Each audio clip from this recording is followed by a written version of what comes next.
Hello guys, welcome back to my YouTube channel. જો guys, આટલો પાપુ એ નાને આટો મરાવ્યો છે. જો મસ્ત બેઠા છો. જો ગાઈસ, આ છે અમારી યુનિક લાઇટ અમારી સોસાયટીની. એક વ્હાઈટ એ અને એક યલો એ. જો ગાઈસ, આ બી એક 8મો અજુબો અમારો. એક ચાલુ એને એક બંધ એ બિચારી. બ્રો, અહીંયા ઝાડવામાં કાંખે જોતા કાંખે ભાગો ભાગો ભાગો જલ્દી ભાગો.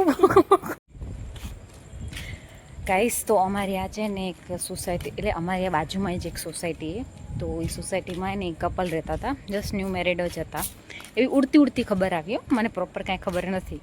તો એમાં એવું થયું કે જે છોકરી હતી ને એને લવ મેરેજ હતા. પાછા એમાં જે છોકરી હતી ને છોકરીએ સુસાઇડ કરી લીધું, એટલે કે એમના ગેલેરી બાલ્કનીમાંથી એને જમ્પ મારી દીધો અપાર્ટમેન્ટમાંથી. સોસાયટીમાં અટેચ જ એક અપાર્ટમેન્ટ હતું, એમાંથી એને સુસાઇડ કરી લીધું. જો ગાઈસ, લગ્ન કરવા હોય ને તો આવા પછી એક તો લવ મેરેજ કરીને પછી આવા તમે કાંડ કરો. થોડાક ઝઘડા થાય તો તમે આવું કરો, એવું ના કરાય. પહેલાં તમે એને એવો ગાઈસ, લગ્ન કરવા હોય ને તો પાત્ર જોઈને કરવાના. અને જો કદાચ પાત્ર સારું બી મળી ગયું તમને, સમજ્યા, પાત્ર સારું બી મળી ગયું તો તમે એને કુંડલી મેચ કરાવો. અને કુંડલી મેચ તો દૂરની વાત રહી ગઈ, વાઇબ મેચ થાય રહી કે નહીં ઇમ્પોર્ટન્ટ છે. વાઇબ મેચ કરજો તમારી. પેલી તમને ખબર જ હશે, આપણી જીટી એટલે ગુજરાત ટાઇટન્સ એ ક્વોલિફાય થઈ ગઈ છે પ્લેઓફ્સ માટે. જીટી એ ક્વોલિફાયરમાં છે અને સામે છે આરસીબી, વિરાટ કોહલીવાળી. તો તમે કોને સપોર્ટ કરો છો મને કોમેન્ટ બોક્સમાં કહેજો.